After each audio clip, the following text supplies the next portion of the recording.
Crossfire. On the left, Mike Kinsley. On the right, Pat Buchanan. Tonight, Earth Mania. In the Crossfire, singer and environmentalist John Denver and Robert Bartley, editor of the Wall Street Journal. Good evening. Welcome to Crossfire. Sunday is Earth Day 1990, a global public relations extravaganza dedicated to celebrating and protecting everyone's favorite planet. Is it all just hype? Celebrities have taken up environmentalism as their latest fad.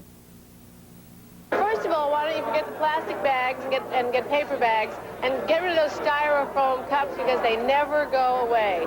For too long, we have lived in the land of plenty. There are some very simple things that we can do in the recycling department, and I think that's where we have to just make sure that everybody does it.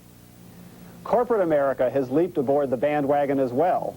Today's newspapers were chock full of ads from big companies bragging about how green they are. Even the American Chemical Society wants in. Fortunately for Crossfire, there are a few unrecycled cynics left. They say eco-hysteria threatens the great American standard of living. Pat, have you hugged a tree today? Well, let me take this up with John Denver. Country Roads, one of your best, greatest songs, talks about West Virginia, almost heaven. They're going to lose thousands of jobs, the coal miners are in West Virginia. It isn't going to be almost heaven for them. How do you answer them when they're going to lose their jobs because of a Clean Air Act? Well, I think one of the biggest problems we face in regard to the changes that we have to make in our society is how to replace people, create new jobs for them. And I'm confident that working with the environment is going to create lots of jobs and is going to be good for our economy. But John, these guys are going to be out of work. It's going to be guys that work in factories, folks who work on farms, things like that. We saw all these Hollywood people making millions and millions of dollars, and these people, you know, make $15,000 a year, and apparently 1 million jobs could be lost, and 3 million are at risk from a Clean Air Act, and you're dealing with something like acid rain. We don't even know what good it's going to do. Well, I question that last statement, whether we know whether it's going to be good or not, and I think one of the major problems we face in our country is how often we look at a short-term return for our efforts and for the jobs that we have. It's hard to talk to coal miners who might lose their jobs. It's hard to talk to the lumberjacks up in the Northwest who might possibly lose their jobs if we're going to save that forest and save the spotted owl. What would John Denver say to those coal miners? Well, I'd say let's work together to find a new way to work, a new way for you to make a living that is not detrimental to our environment, to our society, and to our future. What would Bob Bartley say to the coal miners out west who are mining the kind of coal they are going to be able to sell? You know, it's too bad, of course, it's genuinely too bad for West Virginia coal miners, but it's sort of phony, isn't it, to claim that this is a net loss to the economy? Isn't Mr. Denver right that the Clean Air Act will create thousands of jobs, and we don't even know how it will all net out? I kind of agree with that. Stop the show. The American economy has created a lot of jobs over the last, well, during the Reagan years, and I think it can continue to create jobs if we keep it growing. And that I don't know that we need to protect. I can't say that it's all right to have free trade. People we put out of jobs, so I can't see that. The job creation part of this is really the big argument. The big argument is the cost. Clean Air Act, $21 billion a year, somebody has to pay. If we were having a $21 billion tax increase, you'd hear a lot of argument about it. At the same time, sir, if we'd acted on some of these things 10 years ago, it would not have been nearly as expensive nor cost as many jobs. Oh, well, we've made a lot of progress in the last 10 years. The environment's getting better. We have, but not in these areas, the ones that you're talking about. Bob, your own newspaper this morning published a poll that indicated pretty impressively that the American people are delighted to pay the cost. 80% are willing to pay more for environmentally sound products. 93% are in favor of mandatory sorting of garbage. 84% say ban. Let's have an election, Mike. Let's have an election. Are you saying this was the lead story in the newspaper, which you're the editor? Are you saying it's worthless? It's not interesting information. Has no value. I think it's interesting. I think one of the most interesting things. I forget whether it's our survey or another one, but people out there think the environment's getting worse. Now we've just all agreed it's getting better. You know, there's John, isn't that true? All right, let me ask you this, John. Clearly, the air is a lot cleaner than it was 25 years ago. We got 96% of the lead out of the automobiles. The water's cleaner. The Potomac River, you can fish in it. You can fish in the Hudson River now. Lake Erie's better than it was. Americans are living longer than they ever lived before. All these tremendous things are happening. Why then all this hysteria. I mean, it's as though we were walking around with a sandwich board in Times Square saying the world's going to end. It isn't, is it? No, I don't think it's going to end. However, I do think, and if you listen to the experts, depending on who you talk to, in the next 10 to 40 years, and the most conservative estimate is 40 years, and that's from Lester Brown, I believe, at World Watch, that we will determine, the actions that you and I take in our lifetime is going to determine whether or not the Earth remains inhabitable by human beings. That doesn't say the world is going to end tomorrow. It means it's long, slow, and let me read you. There hasn't been a famine. We haven't run out of oil. We've now learned that we spent a lot of money tearing asbestos out of schools. It didn't work. John, the point is, less in the lead. And last year in Washington, D.C., there were over 100 days that the air was not fit to breathe by environmental standards and regulations that we set for the workers in our Paul country. Ehrlich, back in 1968, said the time of famines will be upon us in 1975. Farm production instead doubled. The Club of Rome in 1974. We're going to be out of oil by 1990. We had nuclear winter. The ice age is going to be upon us. Global warming. Isn't this the same hysteria we've been going through every couple of years when the country is doing better than it ever did before? I don't think the country is doing better than it did ever before, and I don't think that all of these problems have been solved, and I think that some of them are yet to be realized. The ozone layer, for instance, what we're dealing with now is a product of what began 40 years ago in our world, and if we were to stop producing CFCs right now, if we were to stop right now putting carbon in the air from our automobiles and burning fossil fuels, it's still going to get worse for 40 years, and we don't know how to deal with that. What's going to happen? Well, it was the creation of ozone that was the specific factor that allowed life to evolve out of the ocean we're all gonna and come be onto dead? the land. Well, I think we're going to have to find a new way to live, and I think if we start making some of these changes now, it's going to be a lot easier to create a new lifestyle. There's going to be a lot less sacrifice, just like the businesses. If they'd done a little bit more 10 years ago, it'd be a lot less expensive for them now. These are the things that we have to face. You know, there was hysteria on the anti-environmentalist side 20 years ago too. You know, when the first Clean Air Act passed. Let me just ask you, when the first Clean Air Act passed, businesses were saying, and I'm sure the Wall Street Journal wrote editorials saying, this will cost thousands of jobs, it will cost vast sums of money, it will be a disaster, tearing their hair out. It never happened. You said the other day it was a great success, but I don't think in your newspaper, I don't think you were saying that 20 years ago. I'd like to argue with Pat a little bit about that, about the history. I kind of like Earth Day in a certain way. I mean, you know, it's kind of a cleaned up yuppie Woodstock. Stop the show again. A cleaned up yuppie Woodstock, and surely, you know, to have these festivals celebrating the Earth is a lot better than to have them celebrating drugs. So we made a certain kind of social progress there. What about, hasn't business's bluff been called? 20 years ago, there was the first Earth Day. That led to the first Clean Air Act. The same predictions were being made. None of them occurred. And in fact, today, the National Association of Manufacturers put out a statement saying, you know, we didn't lose any jobs because of the first Clean Air Act. And here you guys are bragging about how wonderful it was, what wonderful progress there was. Maybe there'll be more progress with the second Earth Clean Air Act. I think that in a certain sense there will be, and I think it's all right to keep a certain amount of pressure on businesses.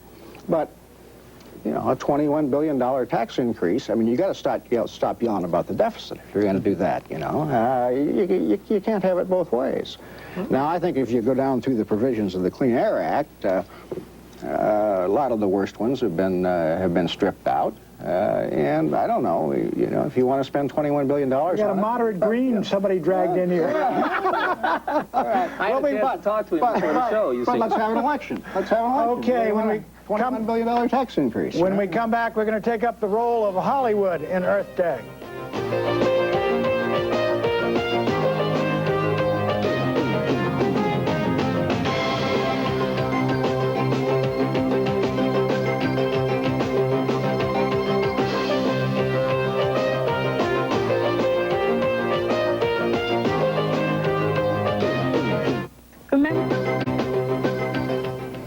Welcome back. 100 million people. That's one estimate of how many will take part worldwide Sunday on the 20th anniversary of Earth Day, which raises a question. Is the environmental movement at last getting the support it needs to save our threatened planet, or is it getting out of control and threatening the economy upon which we all depend for a living? Our guest, Robert Bartley, Pulitzer Prize-winning editorial editor of the Wall Street Journal, and a critic, moderate critic, of Mr. Bush's Clean Air Bill. And singer and songwriter John Denver, who has sold millions of records and has years of service in the environmental cause. Here's part of his song, Raven's Child, from his new album, Earth Songs. Raven's child is washing the water, all of her wing feathers blackened with tar. Prince William shoreline, an unwanted highway, a path fallen anger, an elephant scar. The oil he sits on his errand throne, away and above and afar. Lawyers have warned him he mustn't speak. Greed has made silent what once was a heart. Still there are walls that... John, I gather that's not going to be the fight song of Exxon. I doubt it, seriously. Let me ask you this. Gene Hackman is one of my favorite actors in a variety of... Today I saw a clip of him doing something for Earth Day. He talked about Long Island and Florida being underwater as a consequence of global warming. Now, there's an argument for putting Long Island underwater, I'm sure. But seriously, isn't this hysteria? I mean, here are these folks in Hollywood. Now, you've been in the business a long time, the environmental business, but they're coming out making all these ridiculous statements, got everybody frightened. The media has joined the cause rather than looking at it critically. I mean, and isn't there a real cost down the road that you folks are not going to pay? Well, how do you mean not going to pay? Well, I mean, we already talked about it. He mentioned the big burden on business, but that translates into working class people not getting jobs, black folks not getting their air conditioning when we all got it in the suburbs. I mean, they're the ones that pay in all these movements. Well, I think, you know, it all comes back, no matter what you do, no matter who you are, it's going to come back to you, the things that you put out. I think that there is, I haven't experienced it as hysteria, although I do feel some people are exaggerating things. And at the same time, I don't think that there's enough you can say or enough you can do or enough media to call attention to the fact that we're in a position where we need to do everything that we can to save our planet. All right, now you've been in the cause for a long time. Yes, sir. But there are a lot of people who are really Johnny-come-latelys who are joining this for publicity. And here's a quote, not from some business guy, but from the head, some tape from the head of the Sierra Club out in California. You know how Hollywood is. It's a fickle town, and, you know, people go from homelessness to feeding Africa to the environment to who knows what's happening next week. Now, even Kinsley is smiling at that because he knows the truth of that statement. Isn't that valid? All of But these... you know what? That sounded like politicians to me. He could have just as easily been talking about politicians. They're all coming out and sounding green now. Businesses are coming out and sounding green and talking green, full-page ads in the papers. All right. Who really means Fair it? enough. That's Who's exactly gonna stay right. with it? You're exactly right. That's my point. We got something of a stampede here, and everybody's for it, and there seems to be no break on this whole movement. And isn't that the point at which real damage can be done?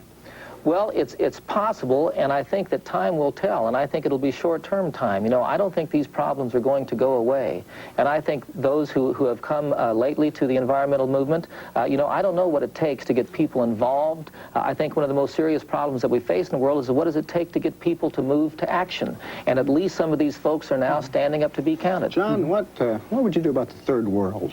You know, it's kind of nice to, if you threatened with malaria, it's kind of nice to have DDT, even a real cheap, persistent pesticide, and we can say, oh great, we want to keep the peregrine falcon, and you know, maybe kids die in Indonesia or someplace. Well, I think we have to weigh these things, you know, and for uneducated people who lack... That's the point, John. He's talking about one in Ceylon, as I understand.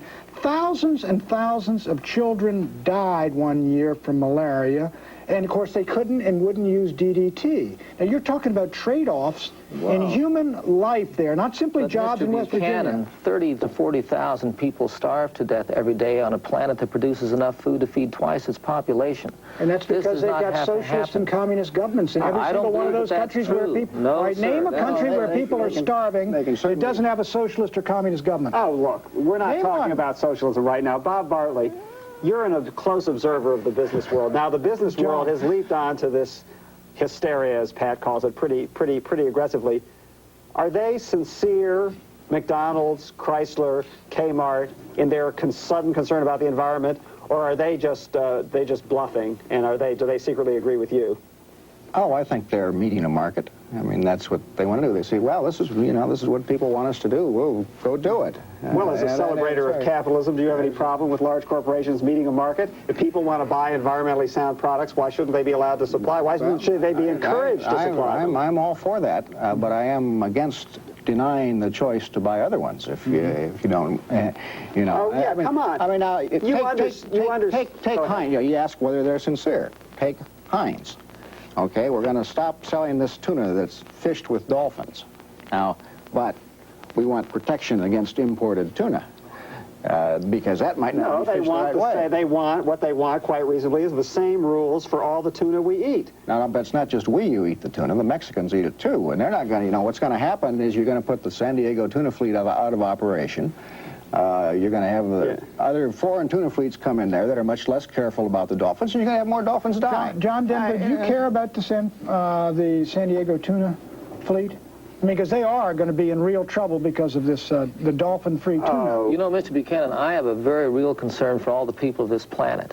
And I've had the opportunity that a lot of people don't have to travel everywhere. And I've seen things that I would prefer not to have seen. And I've seen people living in desperate conditions as a result of many different causes.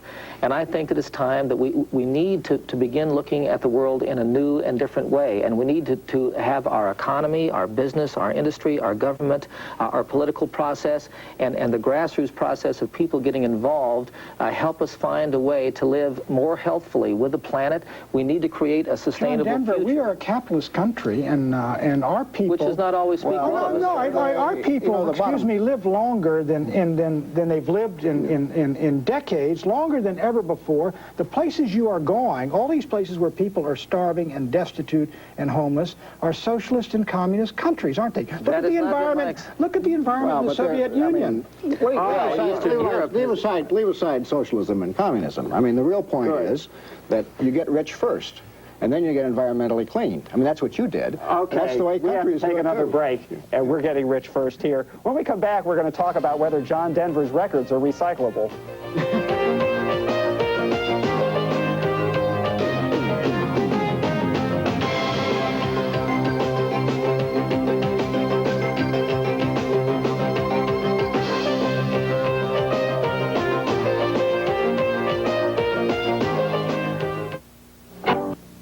John Denver, you may have missed it, but Mr. Bartley's newspaper, the Wall Street Journal, ran a vicious attack on your industry yesterday, saying it was hypocritical of you guys to be concerned about the environment or pretend to be concerned about the environment when you produce all these records and compact discs, which he says are not recyclable. Now, do you want to answer that? Well, the compact disc lasts longer than any record ever used to and shouldn't have to be thrown away, and perhaps we can find a way to make them recyclable.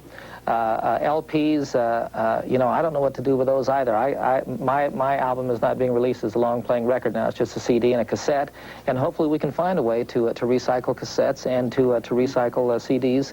You know, that's something we can do too. One of the things a lot of people in our industry are trying to do is, you know, they have these big boxes for CDs, and there's a whole lot of waste there, and we're trying to get rid of that. There you go. Aren't you ashamed of yourself? No, they attacked us first, you know. All right, but look, you're complaining... And, you know, they attacked Kenny Rogers, so we gave Kenny Rogers a little space to reply. He appreciated it. John, let me... go ahead. No, I want to ask Bob Bartley. You and Pat say you concede that the environmental movement, the basic idea of protecting the environment is good. You say the activists, the John Denvers, are creating hysteria, we're going too far. If it were up to the Wall Street Journal, if it were up to corporate America, there wouldn't be any environmental movement. Isn't it always the activists who go too far, who make sure that society goes far enough in directions like this? The system runs on hype. That's true. And I think that's one of our problems with the political system, is that we got to get there has to be a few balance wheels in there somewhere. And I think on this issue, we've kind of lost the balance. You said we got to change the way we're doing things. Now, it seems to me there's 3 ways to get rid of our trash, garbage, and we produce more than any other country in the world. You can burn it, let it go into the air. Yes, you can bury it in the ground, or you can dump it at sea. Is there any other way? Well, I think the major thing that we have to face up to is not to create waste in the first place, to find a way of designing our products and using them that are not wasteful. Where they can be recycled and reused again is a secondary measure. We don't want to create waste anymore. But look, let me just emphasize that requires a lot of economic growth, a lot of technology, a lot of progress. You can't. Well, but within that development, sir, is the opportunity for the growth. You know. Yeah. Okay. On that note, I think we're out of time. Thanks very much, Robert Bartley of the Wall Street Journal. Thank you, John Denver, who needs no further identification. And Pat and I will be recycled back here in about a minute.